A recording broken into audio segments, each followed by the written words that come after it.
नमस्कार दोस्तों, क्राइम तक में आप सबका स्वागत है। मैं हूं सुप्रतिम बैनर्जी। आज की कहानी मुंबई की है। मुंबई में 2003 की ये बात है। साल 2003 यानी 2003, 3 अप्रैल की सुबह की ये घटना है। हुआ ये कि 3 अप्रैल की सुबह मुंबई में विले पार्ले एक जगह है, आप सभी लोगों ने नाम सुना होगा। उसी विले पार्ले इलाके में एक होटल है जिसका नाम है द नेस्ट। उसी द नेस्ट होटल में एक बड़ी वारदात होती है। वहाँ के रूम नंबर 108 में एक हाउसकीपिंग का स्टाफ रूटीन क्लीनिंग के लिए पहुँचता है और जब सारे कमरों की सफाई करने के बाद उसे लगता है कि उस कमरे से कोई रिस्पांस नहीं आ रही है, कोई क्लीनिंग के लिए ना तो दरवाज़ा खोल रहा है, ना कोई अंदर से कोई आवाज़ किसी की सुनाई दे रही है, तो वो जो स्टाफ है वो दरवाजे पर कॉल बेल 2-3 बार बजाता है ताकि हाउसकीपिंग का काम हो जाए, रूम क्लीनिंग हो जाए। लेकिन कई बार कॉल बेल बजाने के बावजूद उस कमरे से किसी की कोई आवाज़ सुनाई नहीं देती है। इस पर वो जो स्टाफ है हाउसकीपिंग का, वो फ़ौरन अपने होटल के मैनेजर को इसके बारे में बताता है और बताता है कि वो काफ़ी देर से कोशिश कर रहा है लेकिन हाउसकीपिंग के लिए रूम नहीं खोला जा रहा है। जो भी गेस्ट अंदर है वो या तो बहुत गहरी नींद में है या फिर कोई अनहोनी हो गई है, तो प्लीज़ आप चेक कीजिए। इस पर होटल का स्टाफ, खासकर सिक्योरिटी के लोग और मैनेजर, ये लोग आकर उस कमरे का दरवाज़ा खोलते हैं। उस कमरे में 2 नौजवान ठहरे हुए थे जिनकी उम्र तकरीबन 20 से 24 साल के दरमियान थी और ये दोनों नौजवान जो है राजधानी दिल्ली से मुंबई गए थे और वहाँ उन्होंने चेक इन किया था। आज से ठीक 20 साल पुरानी ये घटना है। अभी हम 2023 में हैं और ये 2003 की घटना है। तो जब होटल के उस कमरे का दरवाज़ा खोला जाता है, रूम नंबर 108 का, तो अंदर का मंजर देखकर जितने लोग वहाँ पर मौजूद होते हैं वो सारे सहम जाते हैं। अंदर 2 में से एक नौजवान की लाश पड़ी होती है और लाश जो है वो बिल्कुल खून से सनी हुई और आसपास बिल्कुल खून जमा हुआ होता है। जाहिर है उस पर हमला किया गया है। पास में ही जो बटर नाइफ़ होता है, जो कटलरी के साथ सारे रूम में सर्व किया जाता है ब्रेकफास्ट या डिनर के दौरान, वो बटर नाइफ़ खून से सना हुआ वो भी पड़ा हुआ होता है। और उस बटर नाइफ़ को देखकर ये लगता है कि उसी नाइफ़ को हथियार बनाकर कातिल ने इस कमरे में चेक इन करने वाले 2 में से एक नौजवान की हत्या की है। हत्या करने के बाद कातिल फरार भी हो गया है और कमरा जो है वो बंद करके फरार हो गया है। अब 2 लोग अगर एक कमरे में ठहरे हों, एक का कत्ल हो जाए, दूसरा नदारद हो, उसके बारे में किसी को कुछ पता ही न चले, तो आप समझ सकते हैं कि इस कत्ल के पीछे कौन हो सकता है। होटल वालों को भी ये बात समझने में देर नहीं लगती है। वो फ़ौरन मुंबई पुलिस को इसके बारे में जानकारी देते हैं और मुंबई पुलिस की एक टीम मौके पर आकर बहुत बारीकी से मौका वारदात का मुआयना करती है, डेड बॉडी को रिकवर करके पोस्टमार्टम के लिए भेजती है और इसके साथ ही मामले की तफ्तीश शुरू कर दी जाती है। कुल मिलाकर सरसरी तौर पर अगर मैं कहूँ तो ये एक मर्डर का मामला है जिसमें 2 गेस्ट में से एक गेस्ट की हत्या हो चुकी है और दूसरा गेस्ट जो है वो सस्पेक्टेड किलर है, कातिल है, और वो उस रूम से या उस होटल से भाग चुका है, गायब हो चुका है। मरने वाले नौजवान की पहचान जो है दीपक उर्फ देवा मुनव्वर राठौर के तौर पर होती है और देवा मुनव्वर राठौर बेसिकली दिल्ली का ही रहने वाला बताया जाता है, जिसकी उम्र हत्या के वक्त या उसकी मौत के वक्त तकरीबन 23 साल की थी और वो दिल्ली के one of the poshest area, जिसे सुंदर नगर के नाम से जानते हैं, सुंदर नगर का रहने वाला था। वो बेसिकली एक गारमेंट बिजनेसमैन भी था, यानी कपड़ों का कारोबार भी करता था। और जब पुलिस की छानबीन आगे बढ़ी तो पता चला कि वो छुट्टियां मनाने के इरादे से और साथ ही एक बिजनेस ट्रिप में भी वो मुंबई गया था। यानी मुंबई में उसे कुछ कपड़ों की ख़रीदारी करनी थी अपने बिज़नेस के पॉइंट ऑफ व्यू से, और साथ ही उसे थोड़ा अच्छा वक्त भी गुजारना था। और ये जो दीपक उर्फ देवा मुनव्वर राठौर है, ये दिल्ली से अपने साथ एक और नौजवान को लेकर के आता। इस नौजवान को वैसे तो आप दीपक का दोस्त कह सकते हैं, लेकिन एग्जैक्टली ये दोनों दोस्त नहीं थे, क्योंकि जो दूसरा नौजवान उसके साथ गया था उसकी भी पहचान हुई। उसकी पहचान हुई रुपेश रामनाथ राय उर्फ रवि के तौर पर। तो ये जो रुपेश है ये बेसिकली दीपक को दिल्ली में गाड़ी चलाना सिखाता था, यानी आप व्हीकल ट्रेनर कह लें या ड्राइविंग ट्रेनर कह लें, वो इस तरह से काम करता था। और जब दीपक को मुंबई जाने का सूझा, उसे लगा कि मुंबई मुझे जाना चाहिए छुट्टियों में और कुछ बिजनेस ट्रिप में, तो उसने फिर तय किया कि वो रुपेश को भी अपने साथ लेकर जाएगा। और इस तरह से ये दो लड़के दिल्ली से मुंबई पहुंचे थे और उन्होंने विले पार्ले के उसी द नेस्ट होटल में चेक इन किया था। चेक इन उन्होंने एक रोज़ पहले यानी 2 अप्रैल 2003 को उन्होंने उस होटल में चेक इन किया था और 3 अप्रैल 2003 की सुबह को दीपक की हत्या हो चुकी थी और उसकी लाश उस कमरे से बरामद की गई।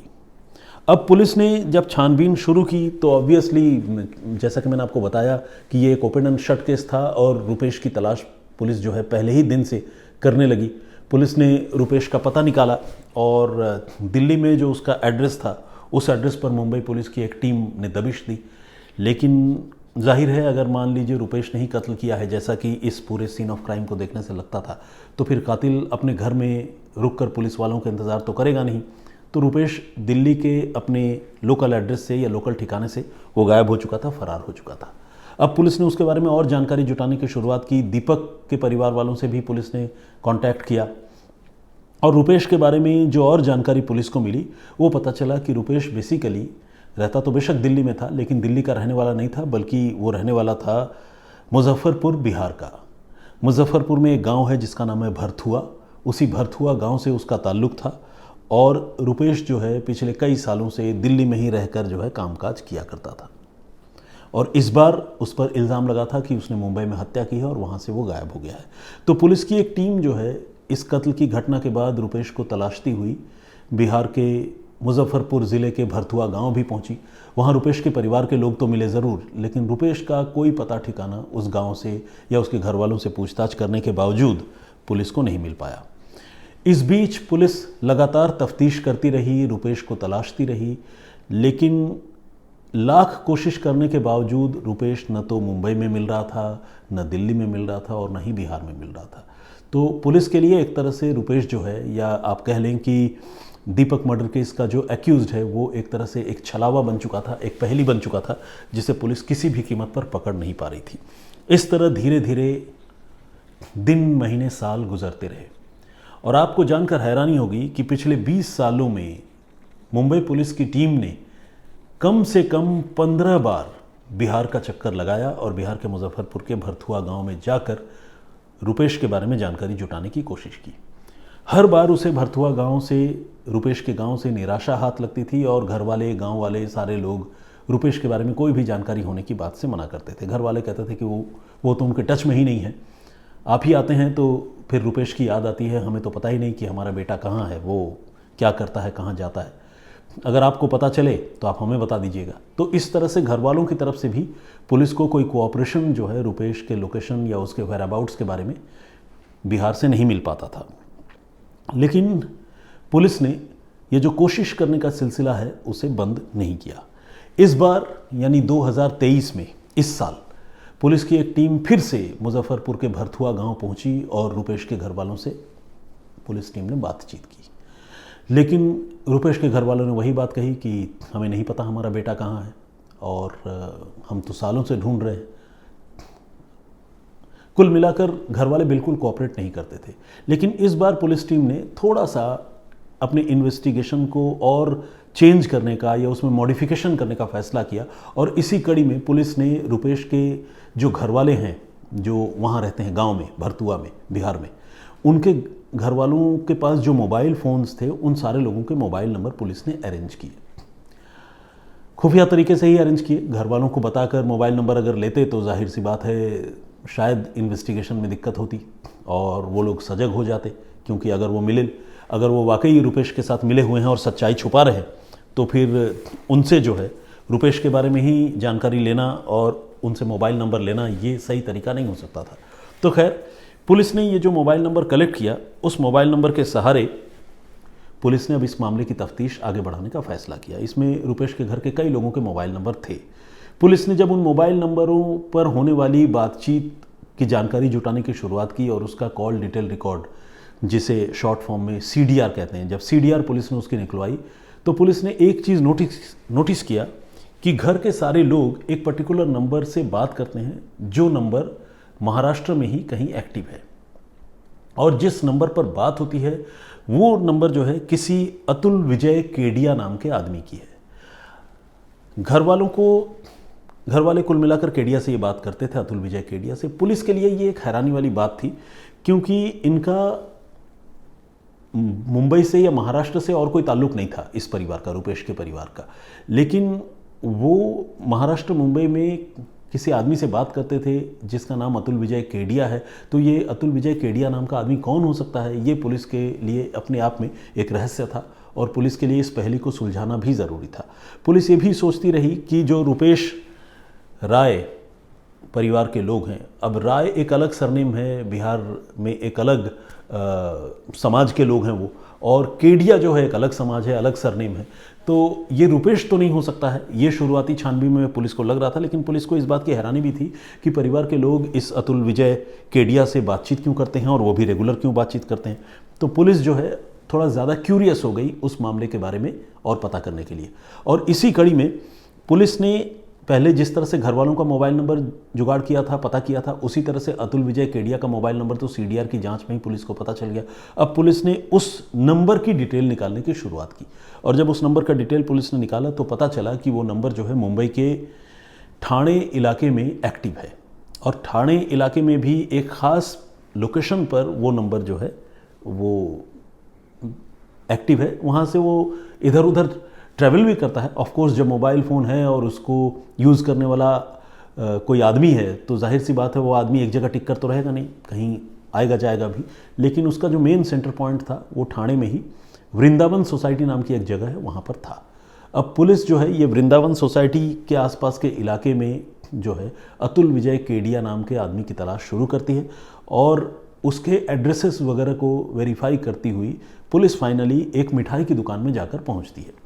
ये मिठाई की दुकान ठाणे में ही है और नाम है जोशी स्वीट्स मिठाई शॉप, और ये ठाणे में कैसल मिल रोड है, और इसी कैसल मिल रोड में वृंदावन सोसाइटी नाम की एक लोकेलिटी है। उसी वृंदावन सोसाइटी में ही ये जोशी स्वीट्स नाम की दुकान है।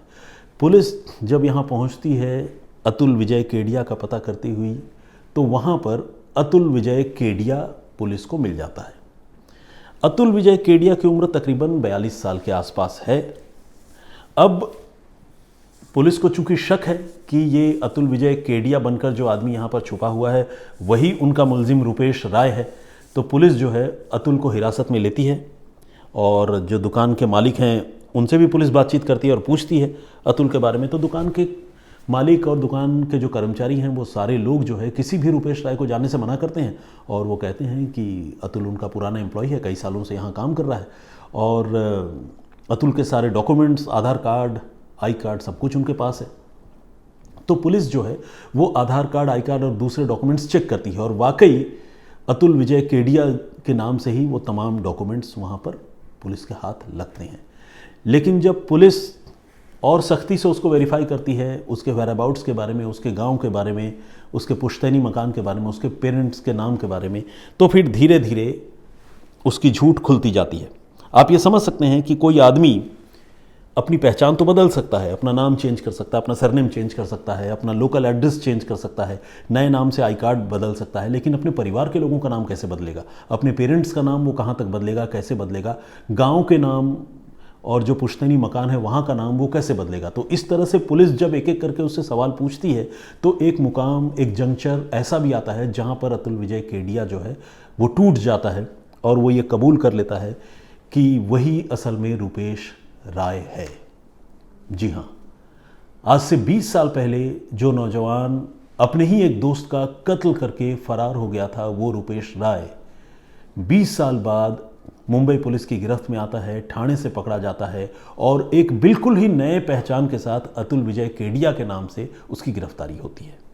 तो खैर, रुपेश राय उर्फ अतुल विजय केडिया को पुलिस गिरफ्तार कर लेती है, और जब पुलिस उसकी आइडेंटिटी को वेरीफाई करती है तो ये बात इस्टेब्लिश हो जाती है कि अतुल विजय केडिया दरअसल रुपेश ही है। रुपेश खुद भी ये बात कबूल करता है, और फिर परिवार के लोगों के साथ जब उसको कन्फ्रंट कराया जाता है तो फिर ये सच्चाई सामने आ जाती है, और फिर धीरे धीरे पूरी कहानी भी साफ होती है। और ये भी पता चलता है कि घर वालों को इस बात की अच्छी तरह जानकारी थी कि उनके बेटे ने अपना नाम, अपनी पहचान बिल्कुल बदल लिया है, चेंज कर लिया है और वो दूसरे नाम से रह रहा है, लेकिन घर वाले जो है इसके बारे में उन्होंने पुलिस को कोई जानकारी नहीं दी थी, बल्कि वो तो चोरी छिपे चुपके चुपके अतुल विजय केडिया से बात कर रहे थे, जो उन्हीं का बेटा रुपेश राय था, और पुलिस वालों को वो भी गुमराह कर रहे थे।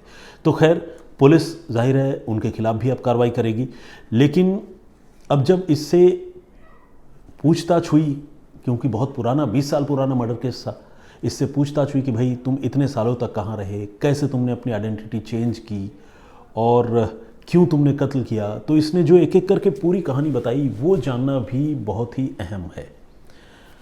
सबसे पहले मैं आपको बताऊं, इसने दीपक नाम के अपने ही उस दोस्त की हत्या क्यों की और उसका मोटिव क्या रहा। बेसिकली जैसा कि मैंने आपको बताया, दीपक राठौर जो है वो एक गारमेंट का बिजनेसमैन था। तो जाहिर सी बात है, कोई भी कारोबारी होता है, बिजनेसमैन होता है, जो कहीं ट्रेडिंग के लिए, ख़रीद फरोख्त के लिए जाता है, तो उसके पास पैसे होते हैं, लिक्विड कैश भी होता है। तो ये दीपक के पास, जब वो दिल्ली से मुंबई गया था, उसके पास अच्छा खासा लिक्विड कैश था, तकरीबन 1.5-2 लाख रुपए थे। और इसकी जानकारी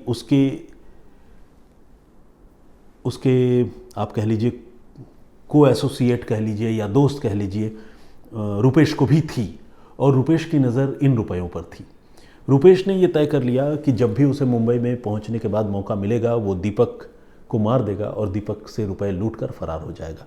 और इसी तरह 2 और 3 अप्रैल 2003 की दरमियानी रात को रुपेश ने अपने साथी दीपक की बटर नाइफ से हत्या की होटल के कमरे में, और उसके पास से 1,30,000 रुपये और बाकी दूसरी जो कीमती चीज़ें हैं वो सारी चीज़ें लूट कर वो रातों रात उस होटल से फरार हो गया। और उसके बाद अगले दिन सुबह यानी 3 अप्रैल की सुबह को दीपक की लाश बरामद हुई और इस पूरी कहानी का खुलासा हुआ, जो मैं आपको ऑलरेडी बता चुका हूँ। अब वहाँ से फरार होने के बाद, चूँकि वो कत्ल कर चुका था, उसे इस बात का एहसास था कि वो आज नहीं तो कल पकड़ा जाएगा, इसलिए वो अलग अलग जगहों पर रहता और छुपता रहा। इसी सिलसिले में वो कुछ समय तक मुंबई में भी रुका। मुंबई में रुकने के बाद वो गोवा गया। गोवा में वो एक टूरिस्ट गाइड के तौर पर काम करता रहा। फिर कुछ समय तक वो झारखंड गया। झारखंड में एक माइनिंग कंपनी के साथ वो काम करता रहा और इस तरह से वो अलग अलग जगहों पर रहा। कुछ दिनों तक वो गुजरात में भी रहा और लगातार वो न सिर्फ अपनी लोकेशन बदल रहा था, बल्कि लगातार वो अपनी पहचान बदलने की कोशिशों में भी लगा हुआ था। और 20 साल का वक्त बहुत लंबा वक्त होता है, आप समझते हैं। इन 20 सालों में रुपेश ने अपने आप को पूरी तरह से चेंज कर लिया था। आप ये कह सकते हैं कि रुपेश ने एक तरह से खुद ही अपने हाथों जीते जी अपना पुनर्जन्म कर लिया था, क्योंकि उसने न सिर्फ अपना नाम बदला था, बल्कि अपना सरनेम, और सरनेम बदलने की वजह से अपनी ज़ात या गोत्र जो कहते हैं वो भी उसने एक तरह से चेंज कर लिया था। कहाँ वो रुपेश राय, बिहार के गांव का रहने वाला, और कहाँ अतुल विजय केडिया।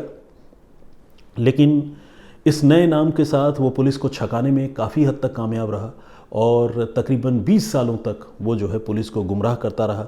घर वाले भी इसमें उसका साथ देते रहे, लेकिन पुलिस की जो रिलेंटलेस एफर्ट है, यानी अनथक प्रयास जो पुलिस का रहा, उस प्रयास की बदौलत आखिरकार इस रुपेश राय उर्फ अतुल विजय केडिया नाम के कातिल को पुलिस ने 20 सालों के बाद गिरफ्तार कर लिया।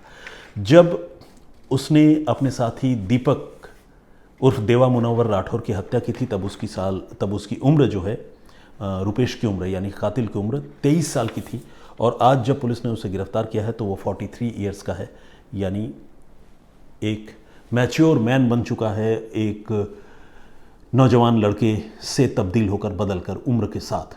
तो ये थी पूरी कहानी, जिसमें मुंबई पुलिस के इन्वेस्टिगेशन की दाद देनी होगी। देर से ही सही पुलिस ने उसे गिरफ्तार कर लिया और अब उसे कड़ी सज़ा मिलेगी, ऐसी उम्मीद की जा सकती है।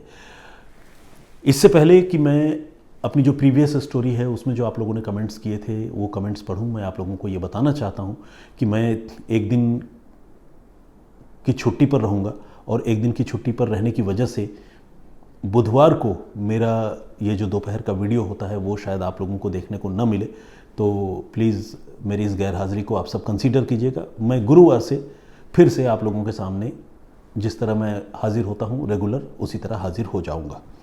आइए अब कुछ कमेंट्स पढ़ता हूँ। सरन शेखरा के नाम से एक आईडी है, उन्होंने मेरी जो प्रीवियस स्टोरी है उस पर उन्होंने लिखा है वेरी सैड न्यूज़। बेसिकली मैंने जो वाक़या आप लोगों को सुनाया था अपने पिछले एपिसोड में, उसमें मैंने बताया था कि किस तरह से एक दंपत्ति की रहस्यमयी तरीके से उनके घर में मौत हो जाती है और उनका 12 साल का बेटा जो है वो अकेला उस परिवार में बच जाता है। उसके पीछे की क्या कहानी है, क्या रहस्य है, ये तो मैं यहाँ नहीं बताऊँगा।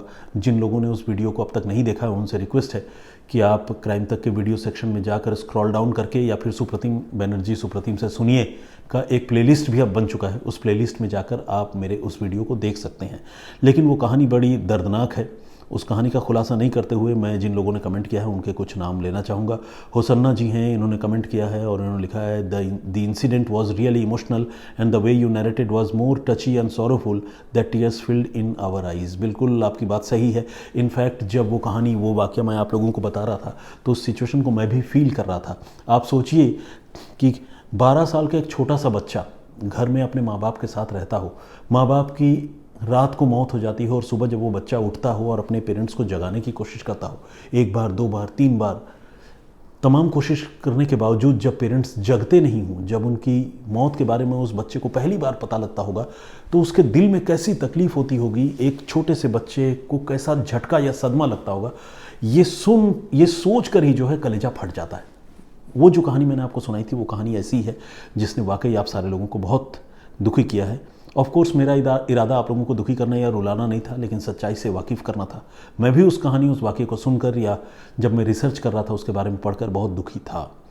तो खैर हमारे एक सज्जन हैं, दर्शक हैं, उनका नाम तो डिस्प्ले नहीं हो रहा, लेकिन उन्होंने लिखा है कि ज़िंदगी का सफ़र ऐसा है।